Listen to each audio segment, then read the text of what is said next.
Hello, I am Ahonu, and in today's episode of the Honest to God series on World of Empowerment Radio, Aingeal Rose and I get to grips on understanding humanity's genetic origins.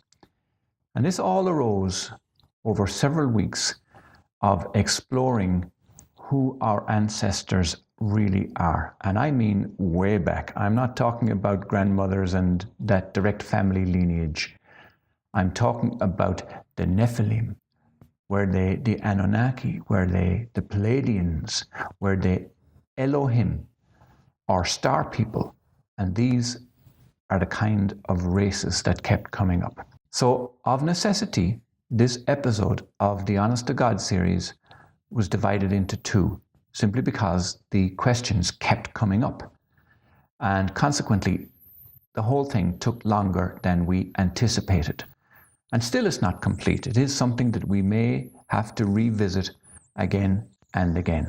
But for now, here's what we found out. We found out that what we've read and what we've been taught is not correct. We realized how much we don't know.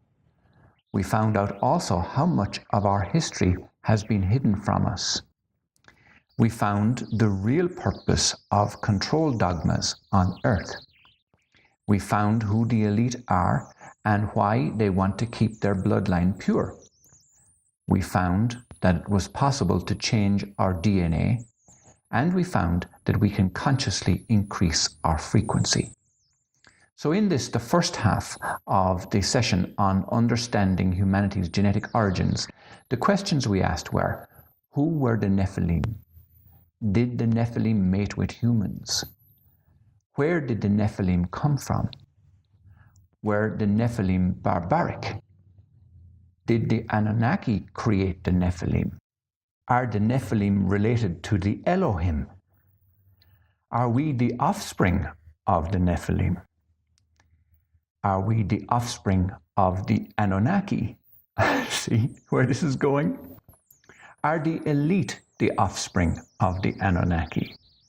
Who are the elite descended from? Were the Egyptians Annunaki? Who were the star people? Did humans originate inside or outside this dimension? Did the original human have 6 fingers and 6 toes? Has the biblical original sin anything to do with our DNA coding? Is Genesis just a summary of millions of years of evolution? So have a listen to our conversation and let us know your thoughts. Did the angels mate with humans? Well, it's kind of strange because I'm not really seeing them as angels like we would think of angels, something ethereal like that. I'm seeing more of a being that looks like it has legs and arms and very human-like in shape, except a little bit different vibration. So I don't think they were angels. I'm not getting really that they were angels. I'm getting that they were, what's the word? A different, like they lived somewhere else, lived on a different planet and came here and mated. So I'm not seeing that it was angels. I'm seeing that it was beings from another dimension is what I'm looking at. So do you think that they were just called angels by those who didn't know any better? That's the way it feels, because they definitely weren't native to this place. Yeah. So if they flew in as aliens, and native people on Earth may have assumed that they were angelic beings because they came in flying, as it were. Well, they didn't fly as themselves. No, I know, but they came in on some craft. What I'm saying is that the people, do you think that the local people at that point in time, the earthlings, whatever stage of human... Yeah, I could see how they could think that they were angels or from God. Right. Mm-hmm. So those beings then that came in, they did mate with humans. That's what you're saying, yeah. They did mate with humans. They did, yeah. And they do look like they're larger. Not giants like we think of, Jack and the Beanstalk giants, but bigger people. They look like they were bigger, more muscular. They look like they were taller. So maybe, 7, 8 feet, let's say. Okay. And was it those beings that had anything to do with the fall of man? Only in the sense that they look like they could control the people because those people already looked up to them. So it looks like they were the controllers, is what I want to say. Not God above banishing. That's not the fall that I'm seeing. So to answer your question, I'm going to say no to your question because this isn't a fall. Let's just say they enjoyed being looked upon as gods by the people who were here. So they did take advantage of that to get things they wanted or to manipulate. If there's something they wanted to control on the earth, for example, they let the people think that they were gods. Those beings, did they come from outside our galaxy, or they came from some of the inner planets, or are they interdimensional? Yeah, I'm getting different dimension as opposed to different planet because I feel like I'm going in to a dimension, like I'm folding into a dimension where that dimension could have planets in a solar system. Do you know what I mean? Yeah. But it looks like they came through a dimension to get here. And those beings, are they what we call the Nephilim, or what are known in the Bible as the Nephilim? I don't think so. I think that's something completely different. Okay. So I'm going to say no, really simply to that for now. So who are the Nephilim then? Now, I am going to a race of beings that do look very, again, giant-like, but bulky, bigger than the ones I just told you about. See, the ones I just told you about look like they looked fair. Do you know what I mean? Like they were pleasant looking. When I'm tuning into the Nephilim, they don't look pleasant looking. They look kind of barbaric is the word, okay? Barbaric. But were they also from another dimension, the Nephilim I'm talking about now? Believe it or not, they look like they were a result of some genetic manipulations that were dropped off here. It looked like they were made off planet, and that the beings who made them dropped them off here for a specific purpose. And it feels like a very different time period than what we started with when we were talking before. Before or after? I'm going to say after. They look like they came after. Okay.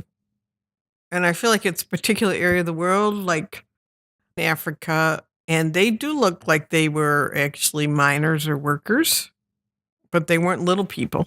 They were bulky and big and miners. I keep wanting to say miners. Okay, so looks like to me those were the ones that were created to do mining purposes. So we're talking about the Nephilim now. Yeah. So the Nephilim were workers, miners, who were somehow planted on the earth by another race of beings. And then after that, a different race of beings came, who were the giants. Okay, now you're asking me a different question. Because the angels in the daughters of men was before all that. Okay, right. And that was a separate thing. Separate time period before the Nephilim got dropped off. So were they both on the planet Earth at the same time? No, I said they weren't. Right. The original angels, as the ones we talked about earlier, who were mated with the daughters of man, they were wiped off the planet. Then I never said they were wiped off the planet. Yeah, but I asked, you went from one question to a whole different question. I asked you here at the same time, and you said no. No. So there was nothing on the planet then when these Nephilim were planted here by some other race of beings. There was no humans here. No, there were people here. There were still people here. Okay. But those other dimensional beings that mated with the daughters of men, those beings were not here. Right. They went back to where they came from. Okay, but they left their offspring here, though, because they mated. They left but I also think they took some of the women with them. I think they also took some humans with them back to where they came from, as well as left some of their own offspring here. Okay. And I have to say that those actually feel like they were the original angelic humans. That particular mating It looks like it produced an angelic human race. Because those people, not angels like, I want to be clear, I'm not describing angels like ethereal, fair, I'm talking about angelic in the sense of being godlike, in the sense that they were good. That's what I'm trying to get across, okay? With angelic coding. Yes, with angelic coding. Okay. So the Nephilim workers now coming forward in time, the Nephilim who were the miners and were workers, did they mate with humans also? Okay, they look like I'm trying to see them out of mines. I don't, I'm trying to get a sense of them not working in mines. Because it looks like initially that's all they did was work in mines, and they were strong, physically strong. See, it doesn't look like they mated with humans. It looks like whoever made them mated with humans. Okay. But they were giants, though. I'm going to say 8 feet, 9 feet, perhaps. Do you know what I mean? Okay. But not 22 feet or 70, Were they cannibals? What I'm hearing is they were meat eaters. Because I don't necessarily see them eating humans, but animals, yes. Okay. Savage. They might be what we would consider where the real description of a savage being came from. That's what it feels like to me. Savage in their behavior that way. See, because I feel like it's different parts of the world. In other words, where these beings were dropped off and where they were told to mine, I don't really see it heavily populated with other people. They look like they were a different part of the earth, mostly, most of that population, because where they were dropped off looks like it was remote and they were bred to mine. But this is where I think, when you're going to ask about the Anunnaki, this is where I think the Anunnaki made them. Okay, and when the Anunnaki came back to control them or tell them what to do, the Anunnaki were the ones who started some breeding with some of the people who were here.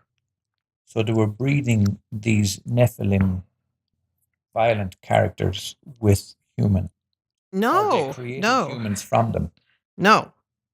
I don't get that they bred the Nephilim with anybody. Okay, in fact, I feel like the Nephilim weren't very sexual at all. I feel like they were big creatures made to work, bulky, strong, but I don't really see them very sexual. Their sexual organs to me do not look like they're pronounced. Not that they didn't have them, but they just don't look like they were driven sexually. Kind of a dumb, big, savage kind of creature that ate meat. So were they the ones who were classed as demons then? I'm getting very different history than what people think here, so I'm just going to say what's coming to me. I don't see them as demons. I actually feel sorry for them because it looks to me that when the Anunnaki were done with them, that they tortured them and they brutally killed them. That's what it looks like to me. Think of a dumb creature who doesn't really have a strong mental capacity to think and reason and rebel and all of that. Just a big dumb creature who is made to mine and work, do bulk work, heavy work. And it looks to me that when the Anunnaki were finished with them, that they tortured and killed them. That's what it looks like to me. They got rid of them. Okay. So I don't see them ever leaving the planet. These creatures, I see them being killed on the planet, and I think some of the ruins that people are finding are the graves of these beings, Some of them, not all of them. Are they the ones that had the elongated skulls? No, those are Anunnaki. Okay. These skulls look small. Think of a Hulk. When you see the big Hulk? Yeah. That's kind of what I'm picturing as a Nephilim. Now, are the Nephilim related to the Elohim in any way? Are the Nephilim the fallen version of the Elohim? Or are the Elohim their parents or their predecessors are there any connection? No. The Nephilim were created by Annunaki to be workers. They're not connected to the Elohim. They're not demons. They're just brutes. Right. Now, are we, the current version of the human, are we the offspring of the Nephilim? No, because the Nephilim didn't breed. They weren't sexual. I thought the Anunnaki used them for breeding. That's not what I'm seeing. That's not what I said. I said Okay. the Anunnaki created them as workers. They look, I'm going to say asexual because that's the word that I'm Okay. coming to, where the sex organs don't look very active to me. They don't look, like that's not why they were here. They weren't here to breed. They were here to work. Okay. So are we the offspring of the Anunnaki? Yes, some of us are angelic humans, and some of us are the offspring of the Anunnaki. And can you classify the elite as being angelic humans or Anunnaki? Who are the elite and who are they descended from? Some of the elite are descendants of the Anunnaki themselves. So that's why they're called purebreds, because they're not Anunnakis who mated with humans. They're Anunnakis who mated with Anunnakis. They're in their own family. Okay. So some of these descendants were descendants from Anunnaki, the Anunnaki bloodline themselves. Does that make sense? Right. They're still telling me that that's true because some of the Anunnaki stayed here. Okay, so in other words, there were Anunnaki that left the planet and there were Anunnaki that did not leave our planet and that stayed here. And a lot of the Egyptians were Anunnaki. So they did breed amongst themselves. That's why there's this whole thing about breeding within their family. Do you know what I mean? Mm-hmm. And they do check to see if somebody's going to be an Anunnaki before they bury them. They want to keep all the Anunnakis in the same bloodline. Yeah. So the population of humans on Earth who are not of the elite Anunnaki bloodline, then, where did they come from? Okay. Some are angelic humans. There's that lineage there too. And then there were other races that came here from other star systems that bred with species that were here. And some came down and stayed here. You see, this is a soup. Some other species came down here and stayed here and lived here and did their own reproducing. So you got different star races because that's what I'm seeing. Now we're bringing in other star races that also came here. So where did the two-legged, 2 arms and a head version of humanity come from? Did they originate on Earth or did they come from other star systems? Well, I'll tell you one race that I'm seeing, okay? And it's an interesting picture. We've got a tall white race, and it's got a band around its head showing me with a round solar disc here, and it's got a star in the middle. So there was a race of star people that came here that stayed here through many periods of history, had their own offspring. And so there are those that when you ask them, they'll say, I'm a star person, right? They come from the star race, all right? And it's right here, the big round. In the forehead, like at the third eye. Like a solar disc, but a star right here. Okay? At the third eye. Yeah, it's almost like a band around the head. They're showing it to me to show me as an identification of this particular race of people. Okay? So you had those that came, they feel long ago, like they left their own offspring here. So there are those that are descended from those star, and call them Plaiedian, maybe if you want to, it looks like they could be Plaiedian. And their offspring look very human-like. So our origin then, the human origin, is not interdimensional. It is from this dimension, like you mentioned, the Pleiades. So it's the humans originated inside this dimensional plane.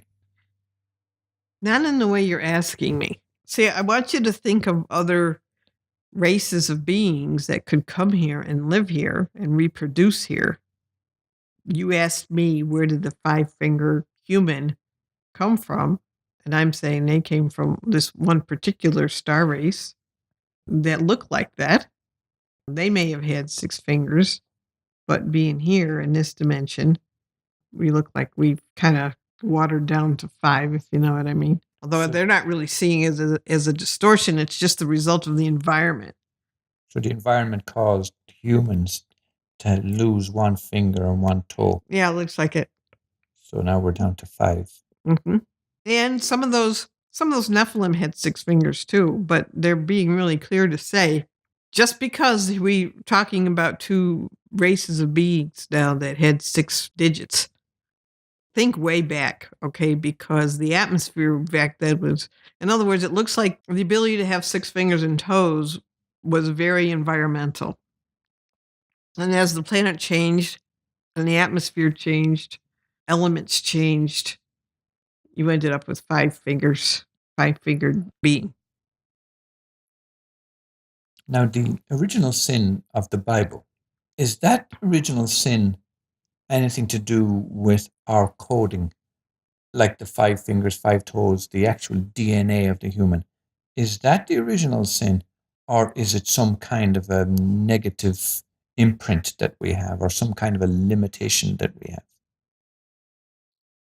Well, before I answer that, they are showing me that part of the alteration in the human genome was a result of this planet being knocked out of its orbit. Okay, so first, to try and get an idea of the scale of this and the time period of this, we're really looking at millions and millions and millions of years. Mm-hmm. Yeah. And the Bible, for example, in Genesis, is really summarizing all those billions of years and all the different races of people and beings that came both from local planets and within this universe, as well as extra dimensional. And it's really just summarizing them into kind of one chapter. So, well, you're giving it too much credit, because a lot of that was stories that were handed down through the ages that they took. Yeah, but I'm trying. But each race kind of would have had its own story. Yes. Right? Of its own origin and how I know, it got there. But we don't have those handed down to us.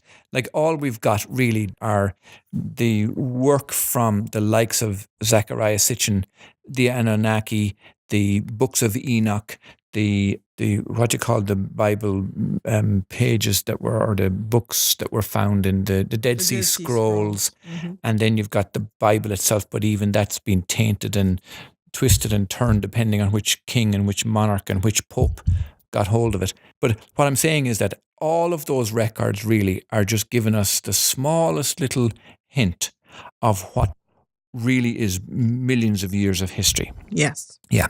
So it's very difficult for us then to take from the written word a really good idea of what these beings look like, because from one writing to another, the being might have changed, the race of beings might have changed, or they could have come from a different star system or whatever. Right. Yeah. Therefore, a different history. And therefore, a different history. So when we talk about the Nephilim, then, we're only talking about one tiny little, it'd be like an Irish person arriving in darkest Africa for a week's holiday and then going back home again, in terms of the impact on the bigger scheme of things. Right. And a lot of the reason why races were mixed up in terms of who was who and who did what is because they didn't have all the knowledge. In other words, the history has holes in it. Yeah.